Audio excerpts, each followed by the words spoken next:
Selamat siang, Sobat Cihas. Terima kasih sudah hadir dan menyaksikan Health Talk kita kali ini melalui Zoom dan juga channel YouTube Ciputra Healthcare. Perkenalkan, saya Dr. Cindy. Hari ini akan menemani Sobat Cihas semua selama 1 jam ke depan di acara Health Talk kita hari ini. Health Talk kita hari ini akan dibawakan oleh Dr. Daniel Yadi, spesialis obstetrik ginekologi, atau mungkin kita kenal dengan spesialis kandungan ya, dengan judul menjaga kehamilan di trimester pertama. Selamat siang, Dr. Daniel. Apa kabar, dokter? Sehat selalu. Selamat siang, Dr. Cindy. Iya, sehat ya, dok ya? Sehat selalu. Amin. Iya, terima kasih banyak, dokter. Waktunya hari ini mau membawakan Health Talk buat kita ya, dok.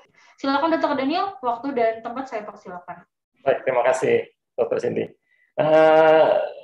Saya diberikan tugas untuk membawakan topik tentang menjaga kehamilan trimester pertama kehamilan. Sebelum itu kita masuk ke definisi kehamilan dulu, apa itu yang akan kita jelaskan di sini. Minta tolong slide-nya Dr. Cindy. Nah, definisi dari kehamilan, menurut Kamus Besar Bahasa Indonesia, kondisi sel telur dibuahi oleh sel sperma dan menghasilkan janin di dalam rahim. Sedangkan menurut dari Badan Kependudukan Keluarga Berencana Nasional, kehamilan itu didefinisikan sebagai proses bertemunya sel telur yang sudah matang dengan sel sperma yang hasilnya membentuk sel baru yang akan tumbuh mulai dari embrio sampai pembentukan menjadi janin. Sedangkan menurut WHO, proses 9 bulan atau lebih dari seorang wanita membawa embrio dan janin yang sedang berkembang di dalam rahimnya. Kenapa di sini ditekankan janin di dalam rahim? Karena untuk menyingkirkan kegagalan dari kehamilan, misalnya disebut hamil tetapi janin tidak ada di dalam rahim, ataukah kehamilan tetapi terjadi di luar dari rahim atau kandungan. Slide. Webinar hari ini atau webinar semuanya untuk proses obstetrik itu tujuannya hanya satu, untuk menekan angka kematian ibu dan perinatal atau bayi. WHO menjelaskan bahwa 500.000 per 200 juta ibu hamil di negara berkembang setiap tahunnya terjadi kematian ibu. Sedangkan untuk kematian perinatal 7 juta. Ya, akibat kesehatan ibu yang tidak terdeteksi. Sedangkan Indonesia, menurut sensus penduduk tahun 2002, itu ada sebanyak 307 per 100.000 kelahiran hidup terjadi kematian pada ibu. Sedangkan target yang diharuskan oleh pemerintah adalah 125 per 100.000 kelahiran hidup. Sedangkan untuk sensus tahun 2015, jadi sekitar 13 tahun setelah itu, angka kematian ibu ternyata masih ya turun, tapi nggak terlalu drastis. Tetap berkisar di angka 305 per 100.000 kelahiran hidup. Sedangkan target dari pemerintah untuk tahun nanti 2024, targetnya dinaikkan sekitar 183 per 100.000. Apakah ini akan nyampe? Kita nggak tahu. Apalagi ada variatif dari COVID-19 yang melanda seluruh dunia. Nah, itu menyumbang kematian ibu yang sangat tinggi, cukup lumayan besar. Sedangkan untuk angka kematian bayi, untuk sensus 2015 adalah 24 per 1.000 kelahiran hidup. Sedangkan target dari pemerintah untuk tahun 2024, mudah-mudahan kita bisa mencapai hanya 16 per 1.000 kelahiran hidup. Slide. Nah, kita masuk ke topik tentang kehamilan. Kehamilan itu biasanya berdasarkan dari pada waktu ibu datang, kita biasanya tanyakan hari pertama, hari terakhir. Jadi itu sangat penting. Terus lama hamil, kurang lebih sekitar 280 hari atau 40 minggu atau sekitar 10 bulan. Dokter kandungan atau tenaga medis yang lain, para medis yang lain akan menghitung dengan berdasarkan minggu, sedangkan untuk ibu biasanya berdasarkan bulan atau 266 hari dari ovulasi. Kita berdasarkan dengan trimester perhitungannya atau 3 bulan atau 3 bulan dari kehamilan. Trimester pertama 0 sampai 12 minggu, trimester kedua 12 sampai 28 minggu, sedangkan trimester ketiga 28 sampai 40 minggu. Saya diberikan tugas untuk membawakan hanya di trimester pertama. Karena langkah pertama sangat penting untuk output hasilnya nanti pada waktu terakhir. Jadi kontak pertama pasien dan nakes itu sangat penting. Jadi pada waktu ibu datang ke nakes, bidan atau dokter umum atau dokter spesialis, kita akan gali seluruh anamnesa yang akan memberikan info tentang kehamilan. Slide. Nah, tanda gejala hamil. Tidak haid. Tetapi di medis, kita harus berdasarkan data. Jadi ada hasil tes kehamilan yang menunjukkan hasil yang positif. Misalnya kalau tidak hasil kehamilannya negatif, ibu nggak usah khawatir. Apakah ini hamil atau tidak, atau hanya gangguan haid, kita ulang lagi 1 minggu. Kalau tetap hasilnya negatif, nah kemungkinan terjadi gangguan haid. Tetapi kalau hasilnya nanti 1 minggu setelah kita ulang kembali hasilnya positif, nah itu sudah terjadi kehamilan. Jadi kesimpulannya, hamil atau tidak hamil, hanya berdasarkan tes kehamilan yang akan dilakukan. Kemudian mual muntah, ya umumnya pagi hari atau morning sickness. Nah biasa dokter Cindy yang suka nonton sinetron tuh, kalau di sinetron diilustrasikan kalau hamil itu kan pasti bangun tidur muntah-muntah. Nah muntah-muntah ini biasanya frekuensinya sudah sangat berlebih sehingga menyebabkan aktivitas terganggu atau kita istilahnya disebut hiperemesis gravidarum. Bisa terjadi dehidrasi sampai terjadi kondisi yang berat sampai pingsan. Nah, kemudian ada mengidam, ya, tidak nafsu makan atau anoreksia. Makanya untuk ibu hamil atau yang awal kehamilan, biasa diet konsumsinya kita anjurkan sedikit tetapi sering. Nah, payudara tegang dan membesar. Umumnya untuk persiapan pada waktu persalinan selesai untuk menyusui. Nah, sering buang air kecil, terutama trimester pertama dan ketiga kehamilan. Kok dokter cuma trimester pertama dan ketiga? Biasa trimester pertama, karena kandungan masih di dalam rongga panggul, jadi terdesak sama kandungan yang membesar. Jadi kantong kecil itu terdesak dari kandungan yang membesar.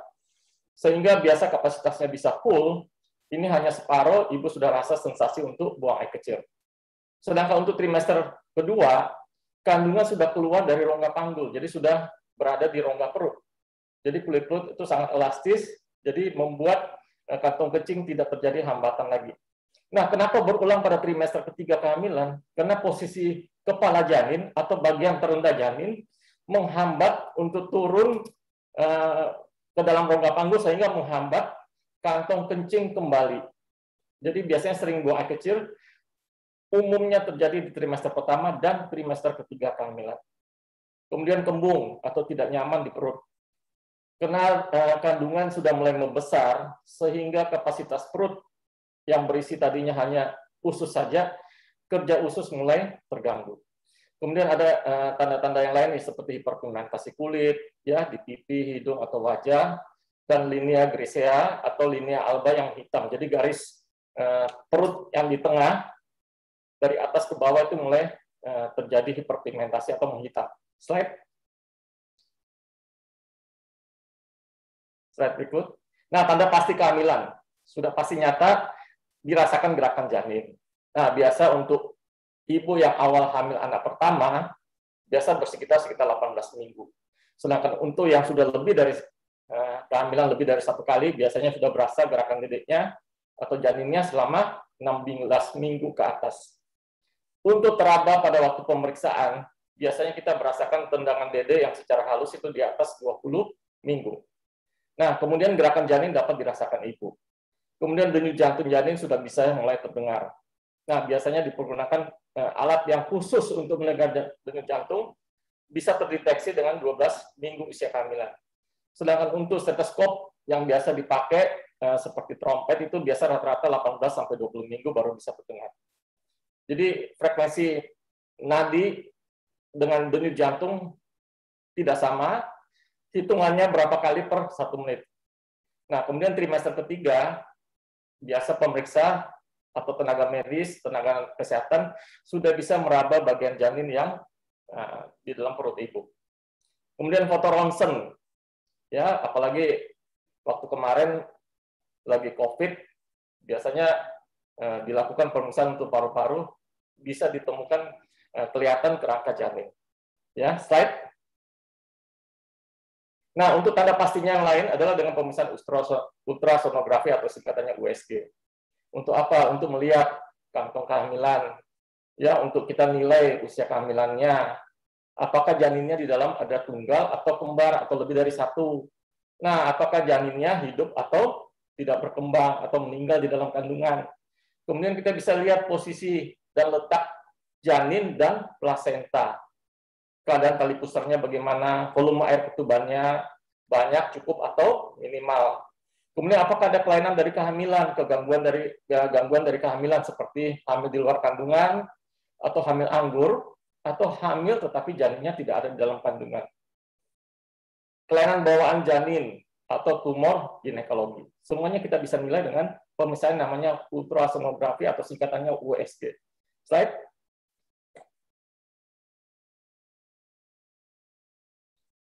Slide berikut, Dok.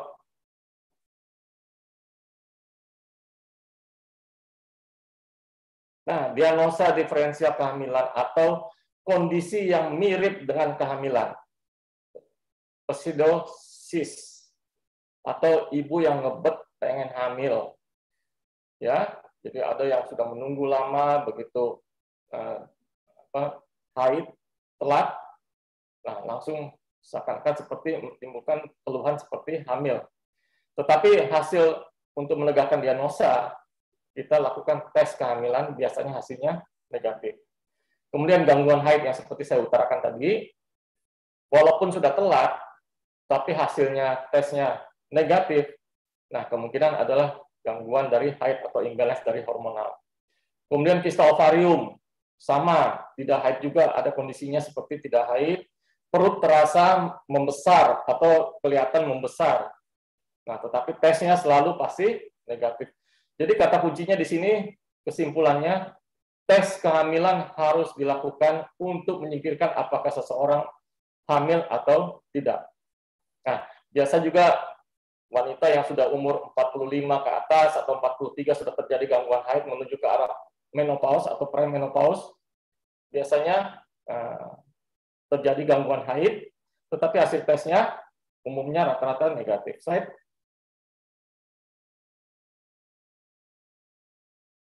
Nah, salah satu bentuk upaya pemeliharaan kesehatan, pemeriksaannya harus dilakukan di tenaga kesehatan. Untuk apa? Biar kita bisa menilai kesehatan ibu dan perkembangan janin di dalam kandungannya. Slide. Penyebab kematian ibu yang paling banyak 90% karena komplikasi dari kehamilan. 30% kurang lebih adalah kena perdarahan pada waktu kehamilan, kemudian ada preeklamsi, kemudian ada infeksi, dan lain-lain. Nah, mungkin COVID akan masuk di poin lain-lain ini. Slide.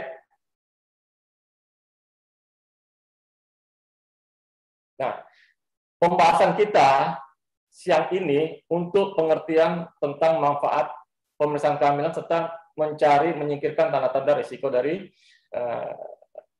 selama kehamilan. Slide. Nah, pemeriksaan kehamilan. Jadi salah satu upaya untuk ibu hamil mendapatkan pelayanan terhadap kesehatan ibu dan janin. Dan dilakukan oleh tenaga kesehatan dalam arti bidan, dokter umum, dan dokter spesialis kandungan. Tidak boleh dukun beranak. Dulu saat saya masih flashback sedikit ke belakang, saat tahun 90-an, waktu saya masih sebagai kepala puskesmas, saat itu dari pemerintah, kita bagikan dukun kit atau alat untuk penolong persalinan terhadap dukun beranak. Jadi kita bagikan untuk di daerah-daerah terpencil yang susah akses bidan atau penolong persalinan. Setelah itu kita evaluasi, setelah kita bagikan, kita evaluasi. Hasilnya yang kita temukan, ada dukun yang alatnya masih terbungkus rapi. Ada dukun yang alatnya sudah guntingnya dipakai untuk kegiatan yang lain, misalnya motong kertas, motong kain. Ya, jadi kesimpulan yang diperoleh, kebiasaan saat itu susah diganti. Jadi walaupun pemerintah anjurin untuk dilatih dukun beranak, tetapi kebiasaan sangat susah untuk berubah. Akhirnya saat itu juga sekitar berapa bulan setelah kita lakukan pemberian dukun kit, pemerintah menganjurkan untuk ditarik kembali. Solusinya, kita kirim bidang PTT untuk ke daerah-daerah terpencil, atau bidang pegawai tidak tetap untuk masuk ke daerah terpencil, agar bisa mendampingi pada waktu proses persalinan. Jadi kebiasaan yang dilakukan dukun, walaupun kita sudah latih, sudah diajarin, sudah dikasih fasilitas, tetap tidak bisa berubah. Susah untuk diubah. Slide. Nah, tujuannya apa? Untuk mengetahui kesehatan ibu dan tumbuh kembang janin. Jadi sangat penting pada waktu kontrol rutin kehamilan. Karena kita bisa nilai evaluasi kenaikan berat badan ibu, kenaikan berat badan dede di dalam bagus apa enggak. Kemudian membantu meningkatkan pertahanan kesehatan fisik, mental, sosial ibu. Slide. Nah, mengenai secara dini, apakah ada komplikasi yang mungkin terjadi selama hamil ataukah tidak? Kemudian mengetahui kemajuan perkembangan kehamilan. Mengetahui letak, posisi, dan kondisi janin. Jadi bayangkan kalau selama ini tidak pernah kontrol, tiba-tiba suatu saat ketuban pecah, siap untuk persalinan, dilakukan pemeriksaan dalam, nah ternyata bagian janin yang diraba, ternyata bukan bagian kepala. Bisa kalang kabut tuh penolongnya tuh, terutama bidan. Ya, di daerah atau di daerah terpencil. Nah, mau rujuk, akses kendaraan, akses transportasi susah. Nah, makanya itu harus rutin kontrol secara teratur. Kemudian merencanakan persalinan. Ibu dengan komplikasi pada waktu kehamilan, kita harus sudah posisikan diri untuk merencanakan persalinan yang akan dilakukan nanti ke depan. Kemudian mempersiapkan persalinan yang aman di tenaga kesehatan. Slide. Nah, menata laksanakan masalah yang ditemukan. Mempersiapkan persalinan cukup bulan, melahirkan dengan selamat ibu dan bayi dengan trauma seminimal mungkin. Kemudian mempersiapkan masa nifas, ASI eksklusif, kemudian mempersiapkan peran ibu dan keluarga untuk menerima kelahiran bayi agar dapat tumbuh kembang normal. Slide. Nah, biasanya pemeriksaan dilakukan umumnya waktu masih zaman dulu 5T. Jadi timbang berat badan atau ukur tinggi badan, kemudian ukur tekanan darah, ya, tinggi puncak kandungan dan lingkar lengan atas untuk menilai kondisi status gizi ibu apakah kurang apa tidak. Kemudian imunisasi tetanus toksoid. Sekarang ada tambahan imunisasi COVID. Ya, untuk imunisasi toksoid kita berikan 1 kali per bulan sebanyak 2 kali. Nah, sama dengan imunisasi COVID saat ini diikutkan pada ibu hamil sudah dibolehkan. Kemudian pemberian tablet tambah darah. Nah, ini di sini pemberian tablet tambah darah tergantung fasilitas kesehatan ibu. Misalnya kalau di rumah sakit, ya nanti kita berikan multivitamin dan kalsium. Slide. Nah, 2T terakhir. Jadi saat ini sudah 7T. 5T plus 2T terakhir ini adalah tes laboratorium screening trimester pertama kehamilan untuk melihat AB-nya, golongan darah resus, gula darah, kemudian hepatitisnya ada apa enggak, kemudian tes HIV atau penyakit menular seksual. Nah, setelah itu semua kita rangkum, hasilnya kita tulis, dokumentasikan di buku KIA. Kalau untuk buku dari Menteri Kesehatan, Kementerian Kesehatan itu warnanya pink, tetapi masing-masing rumah sakit juga ada buku khusus untuk didata. Gunanya apa? Itu buku komunikasi antara dokter, nakes, atau bidan, dan dokter spesialis yang lain. Slide. Nah, hasil dari kita pemeriksaan yang kita lakukan, kita data ditulis di dalam buku. Setelah itu ibu bisa lakukan edukasi, diskusi, tanya jawab, ya, tentang kondisi kehamilan mulai dari awal sampai nanti akhir. Slide. Nah, kapan sebaiknya ibu hamil mulai pemeriksaan kehamilan? Saat setelah tidak haid. Nah, ibu-ibu zaman sekarang itu ibu-ibu milenial biasanya datang, dokter saya tidak haid, saya udah lakukan tes kehamilan, hasilnya positif. Jadi kita nggak usah lagi nyuruh, Bu, hasilnya gimana? Biasanya mereka udah langsung otomatis, dokter saya sudah tes, hasilnya positif. Nah, itu sangat membantu kita untuk memberikan informasi bahwa apakah ibu sudah hamil atau tidak. Baik. Berapa kali sebaiknya? Nah, kalau dulu untuk rutin, kita lakukan 1 bulan sekali, mulai dari umur kehamilan 1 sampai 7 bulan. Setelah itu 2 minggu sekali, mulai di atas 8 bulan. Nah, atau 1 minggu sekali setelah kehamilan di atas 9 bulan untuk persiapan persalinan. Nah, tetapi karena saat ini kondisi pandemi, sejak awal tahun 2020, sejak pandemi COVID sudah mulai masuk Indonesia, kita anjurkan pemeriksaan kehamilan secara minimal saja. Jadi 1 kali di trimester pertama, 1 kali di trimester kedua, dan 2 kali di trimester ketiga. 1 kali di trimester pertama untuk menyibukkan apakah kehamilan ini berlangsung jadi apa tidak. Nah, 1 kali di trimester kedua untuk menilai perkembangan janinnya bagus apa tidak. Apakah ada cacat bawaan apa tidak. Perkembangan selama ini bagaimana, kondisi kesehatan ibu.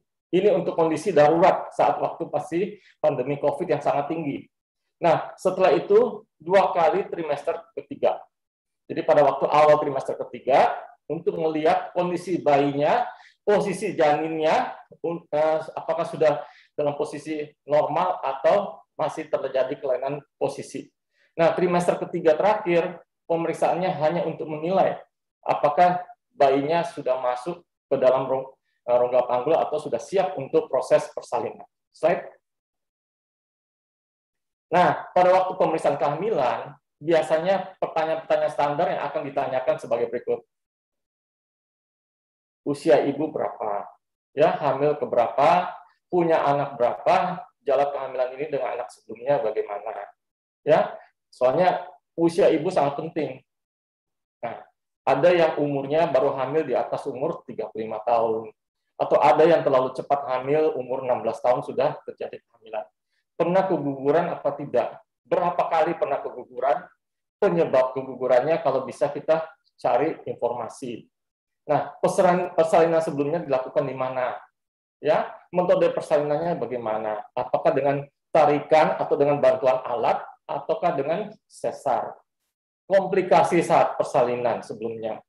Mungkin ibu dokter dulu waktu saya hamil sempat kejang-kejang atau yang kita istilahkan eklamsi. Dokter dulu waktu saya hamil sempat terjadi perdarahan, ya, karena ari-arinya susah dilahirkan. Dokter dulu waktu saya persalinan, saya nggak kuat, terpaksa ditarik dengan alat bantu.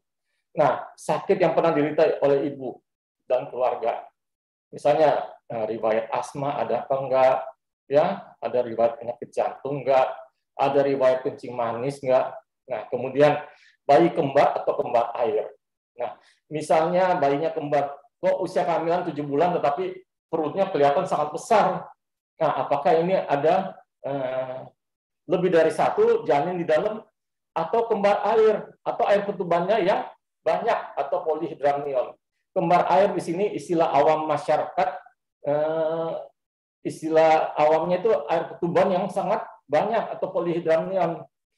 Nah, untuk menilai selanjutnya adalah letak sungsang atau letak lintang, posisi janinnya bagaimana. Nah, kemudian komplikasi yang timbul saat hamil ini. Slide. Nah, kehamilan resiko. Potensi resiko, kondisi di mana dapat memungkinkan terjadinya resiko sampai menyebabkan kematian.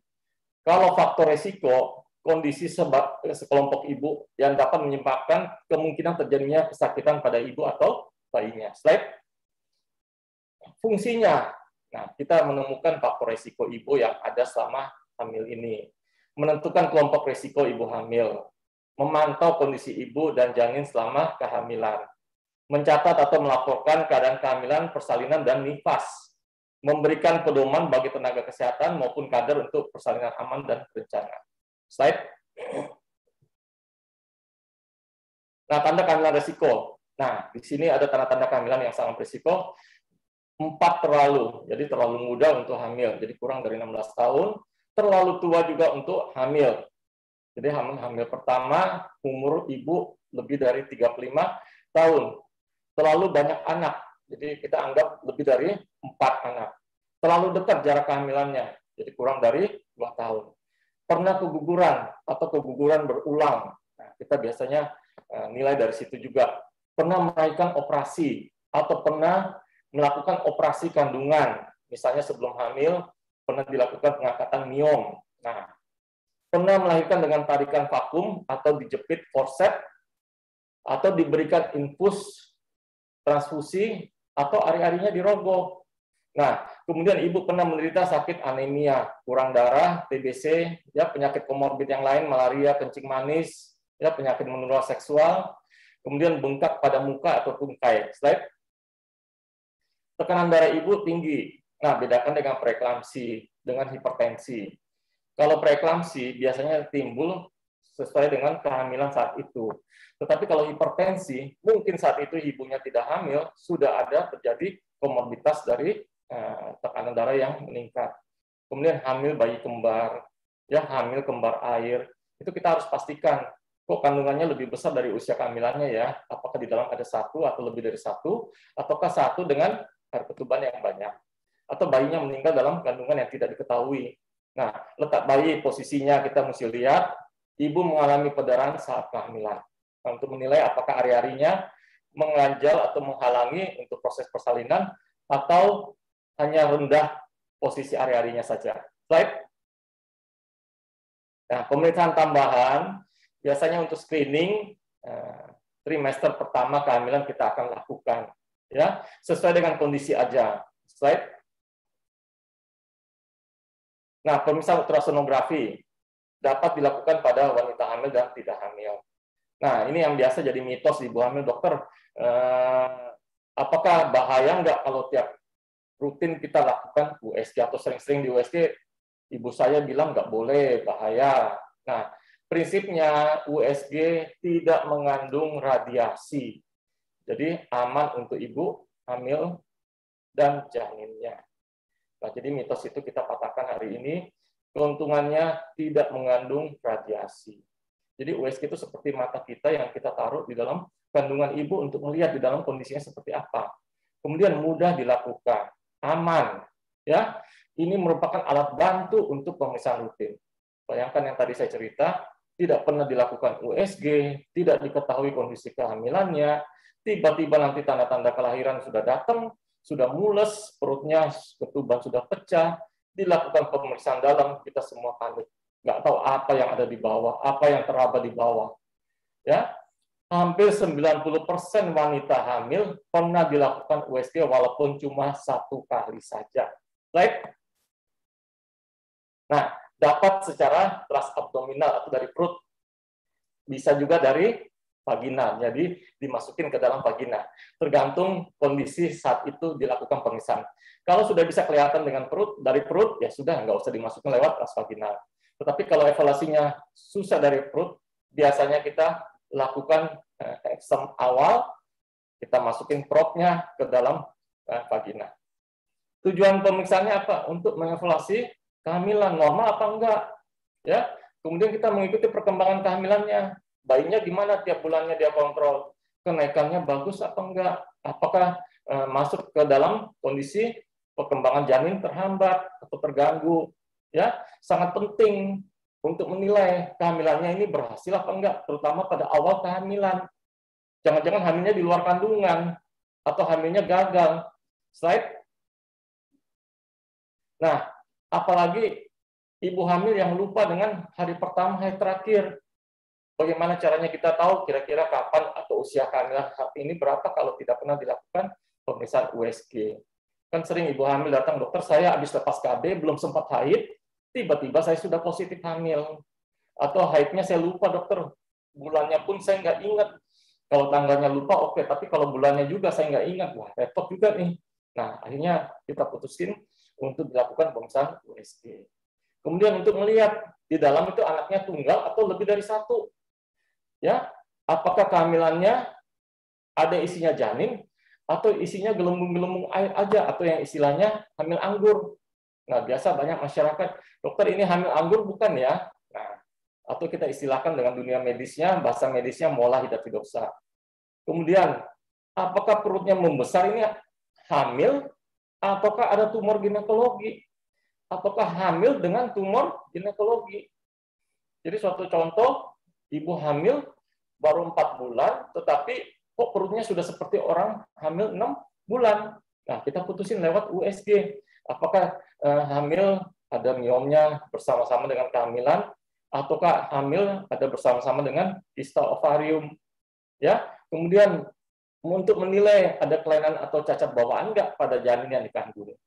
Nah, menilai ari-arinya, posisi ari-ari gimana? Nah, apakah menutup jalan lahir atau hanya rendah saja, atau menutup separuh dari jalan lahir. Slide. Nah, menentukan gangguan perkembangan janin. Ya, perkembangan pertumbuhan janin terhambat, kenaikan berat badannya selama tiap bulan. Bayangkan kalau nggak pernah kontrol, kita nggak bisa nilai. Nah, ada tanda-tanda kehidupan nggak dari janinnya pada waktu awal-awal kehamilan? Mungkin kalau sudah berasa gerakan dede, gerakan janin, ibu mungkin masih bisa rasakan tendangan dari dalam rahim, tendangan janin dari dalam rahim, gerakan dede dari dalam rahim. Tapi kalau misalnya awal-awal kehamilan belum berasa tendangan janin dari dalam rahim, gerakannya kita belum berasa, nah kita perlu untuk lakukan USG untuk melihat detak jantungnya ada nggak. Kalau detak jantungnya nggak ada ya, penting kehamilannya di stop, harus di stop. Ya. Kemudian untuk melihat adanya perubahan pada organ tubuh janin saat pemeriksaan berkala. Jadi biasa hari ini kita temukan, oh ini kondisinya nggak ada masalah Bu. Tapi kok bulan depan tiba-tiba ada perubahan dari organ-organ tubuh yang lain. Kemudian menentukan letak posisi tubuh janin dalam rahim. Ya, apakah dia lurus, memanjang, ataukah melintang, memanjang, apakah kepalanya di bawah, ataukah bokongnya yang di bawah. Kemudian menentukan jumlah dan cairan air ketuban. Sangat banyak atau hamil air, ataukah jumlahnya normal, ataukah jumlahnya sangat minimalis. Nah, itu kita bisa nilai semuanya. Nah, terakhir, menentukan jenis kelamin janin. Slide. Nah, kita masuk yang sangat penting juga adalah gizi ibu hamil. Gizi seimbang kita harus jaga selama ibu mulai menjalani kehamilan. Biasa awal-awal kehamilan terjadi mual dan muntah. Nah, di situ biasa berat agak susah untuk naik, ya. Tetapi kita dengan jaga gizi seimbang secara teratur, makan sedikit tapi sering, pemberian obat-obatan untuk menekan mual, semoga gizinya bisa terpenuhi.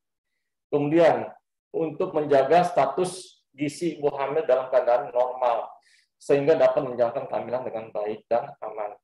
Membentuk tubuh kembang janin, memperoleh energi yang cukup untuk proses baik persalinan maupun menyusui. Slide. Nah, gizi seimbang ibu hamil yang seperti apa, dokter? Nah, harus seimbang antara energi protein, kebutuhan energi, protein, vitamin, mineral. Ya, membatasi makanan-makanan yang mengandung garam tinggi untuk mencegah hipertensi. Di sini mengandung garam tinggi. Jadi jangan dipukul rata garam semua tidak dikonsumsi. Nah, itu nggak boleh juga, karena garam itu adalah suatu elektrolit yang bagus, mengandung NaCl, adalah suatu elektrolit. Ya, untuk garam yang tinggi seperti apa? Ikan asin, ya, yang begitu aja untuk mencegah terjadinya hipertensi. Jangan-jangan di dalam tubuh ibu sudah ada penyakit hipertensi, tetapi dia belum keluar atau belum terdeteksi. Nah, kemudian minum air putih atau cairan yang banyak untuk mendukung sirkulasi janin, untuk produksi air ketuban, ya, mengatur keseimbangan asam basa elektrolit tubuh, ya. Idealnya 2-3 liter per hari atau sekitar 8-12 gelas per hari. Membatasi minum kopi atau teh karena efek kafeinnya, ya. Kita tahu efek kafein sebagai diuretik atau membuat sering buang air kecil, ya, meningkatkan denyut nadi dan tekanan darah. Slide. Nah, vitamin mineral apa dokter yang terkandung, makronutrien atau mikronutrien yang terkandung selama yang kita peroleh dalam kehamilan? Kalau karbohidrat kita bisa dapatnya dari padi-padian sereal. Ya, bisa beras, jagung, gandum, sagu, umbi-umbian, singkong, tales, kentang, roti. Kemudian protein. Nah, hewan. Ya, biar gimana protein hewan pasti lebih bagus dibanding protein dari nabati. Jadi daging ikan, ayam, bebek, kambing, sapi. Kemudian dari nabati itu bisa dapat proteinnya dari kacang kedelai, kacang tanah, kacang hijau, kacang merah, tempe, tahu, dan oncom.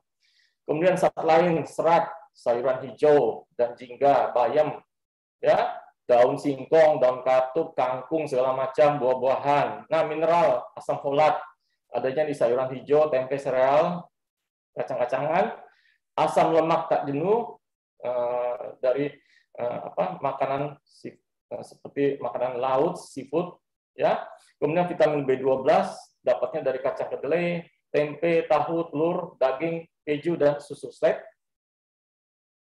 Nah, vitamin A dapatnya dari daging ayam, telur bebek, kangkung, wortel, buah-buahan kuning atau buahan merah, kalsium dari susu, yogurt, bayam, jeruk, roti sereal, zat besi dari buah sukun, kacang-kacangan, sayuran hijau, daging sapi, hati ayam, hati sapi, ikan laut, vitamin B6 dari kacang-kacangan, hati dan gandum, serat dari sayuran dan buah, vitamin C, seng atau zinc dari kacang-kacangan, hati, daging sapi, telur, nah, yodium terutama dari garam dapur, udang segar, dan ikan laut slide.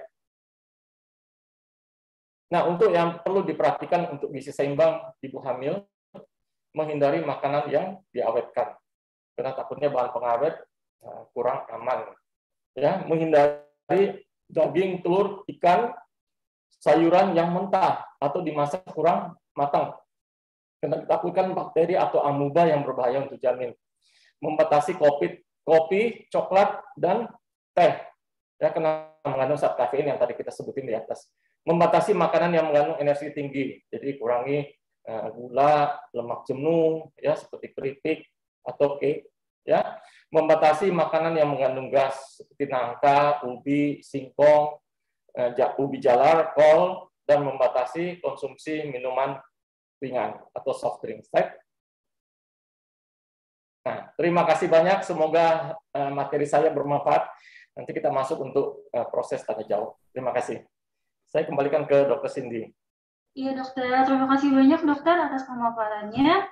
Sangat jelas dan sangat berguna sekali bagi kita semua. Banyak banget nih dok yang nanya di kolom chat Instagram. Saya bacakan beberapa ya dok ya. Yang pertama dari Double Jazz Mom, saran olahraga di trimester awal yang disarankan itu yang seperti apa dokter? Untuk trimester awal kehamilan, karena implantasi atau kondisi kantong kehamilan baru menempel di kandungan, biasanya untuk olahraga yang kita anjurin ya seperti jalan pagi, ya. Untuk olahraga aerobik atau gym kita biasanya sudah harus hindari karena risiko terjadi keguguran sangat besar. Untuk olahraga ya paling jalan pagi, ya. Itu aja yang kita sarankan untuk trimester pertama kehamilan atau trimester selanjutnya. Slide pertanyaan berikut, dok. Selanjutnya ada atas nama Nugroho bertanya berat badan ideal untuk ibu hamil itu berapa ya dokter? Nah, mungkin maksudnya kenaikan berat badan ibu idealnya selama kehamilan ya. Nah, biasanya kita toleransi dari awal kehamilan sampai trimester ketiga untuk persiapan lahiran sekitar 12 sampai 16 kilo. Nah, biasanya trimester pertama kehamilan ada terjadi mual, muntah. Nah, di situ saat yang kritis, karena biasanya pada awal-awal kehamilan, berat badan ibu naik tidak terlalu signifikan. Nah, jadi ada kadang yang datang setengah kilo, atau kadang tidak naik. Yang penting prinsipnya jangan sampai anjlok atau turun terlalu drastis. Ya, karena trimester pertama kehamilan itu di mana mual muntah masih sering terjadi pada sebagian besar ibu hamil. Tetapi ada juga yang tidak. Nah, prinsipnya 1 bulan range untuk hamil kenaikan berat badannya sekitar 2 kilo per bulan. Oke, semoga itu aja ya. Terima kasih. Ya baik dokter, terima kasih atas jawabannya. Yang selanjutnya ya dok ya, dari Nurul Padilla. bertanya, jika anak pertama lahirnya secara sesar, lalu 2 tahun lagi mau lahir secara persalinan normal, apakah boleh, dokter? Oke. Nah, kalau kita diberikan aturan dari POGI di atas 2 tahun, boleh dilakukan proses percobaan untuk persalinan normal.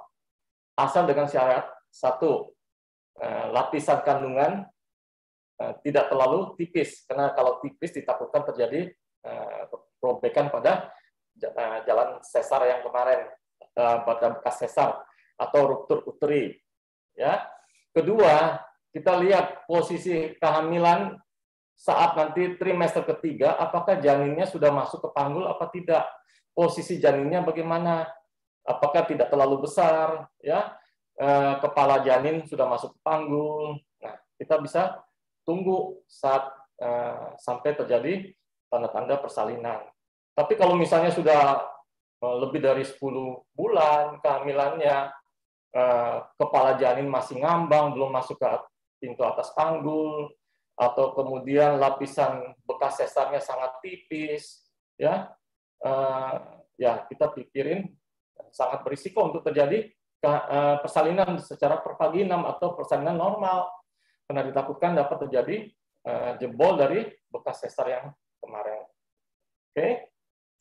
Iya dok, jadi banyak ya dok ya faktor-faktornya. Banyak syarat-syaratnya Iya. yang akan kita nilai, kita evaluasi kembali. Iya, bukan cuma jarak waktu saja ya dok ya. Betul. Nah, Baik, beda dok. kondisi, sorry saya potong dulu, beda kondisi karena anak pertama pernah lahir normal, anak kedua mungkin dilakukan sesar dengan kondisi tertentu, nah anak ketiga kalau mungkin syaratnya terpenuhi, kans untuk lahir lebih besar lewat pervaginam.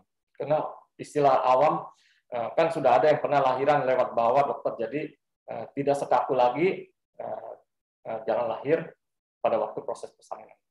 Oke? Ya. Baik dokter, terima kasih dokter jawabannya. Ini dokter mungkin karena sekarang lagi zaman COVID ya dok, banyak nih dok yang bertanya soal COVID. Saya coba rangkum saja ya dok. Ada yang bertanya bagaimana di saat pandemi seperti ini cara ibu hamil terhindar dari terpapar COVID. Salah satunya kan mungkin dengan vaksin ya dok ya. Ya, betul. Nah, ada yang juga bertanya bagaimana apakah vaksin COVID-19 itu diperbolehkan untuk ibu hamil? Jika boleh, vaksinnya yang jenis seperti apa dan di usia yang berapa bulan? Silakan dokter. Baik. Nah, untuk mencegah terhadap COVID pada ibu hamil, ya kita ikutin aja protokol kesehatan yang disarankan oleh pemerintah. Itu sangat bagus tuh, ya. Pakai masker, ya, hindari jarak, cuci tangan. Kemudian untuk vaksin sudah bisa dilakukan di atas trimester kedua. Jadi di atas 12-13 minggu sudah bisa dilakukan. Nah, untuk pemberian vaksin yang dianjurkan atau direkomendasikan sampai saat ini adalah Sinovac, Sinopharm, Moderna, Pfizer. Ya, untuk AstraZeneca dari rekomendasi POGI belum menyarankan untuk diberikan vaksin itu. Itu yang update terbaru aja. Nah, untuk COVID biasanya harus kita update terus karena setiap hari, setiap minggu bisa informasi itu berubah-ubah. Hari ini kadang bilang bisa, besok kadang bilang nggak bisa. Itu wajar karena ini COVID ini adalah suatu barang baru, ya, penyakit baru yang melanda dunia. Jadi pasti belum ada referensi yang menetap, yang tetap, yang pasti terhadap COVID ini. Oke? Nah. Masih ada pertanyaan atau kesini? Masih dokter? Ya. Dari Ibu Dwi Asih ya, bagaimana jika ibu hamil mempunyai peliharaan binatang seperti anjing atau kucing? Apakah ketika seorang ibu itu hamil, peliharaannya harus diungsikan terlebih dahulu atau masih boleh dokter? Nah, itu yang tadi saya bilang, kalau medis kita harus berdasarkan data. Jadi nggak semua pukul rata hewan kesayangan selama hamil kita singkirin dulu ya, enggak.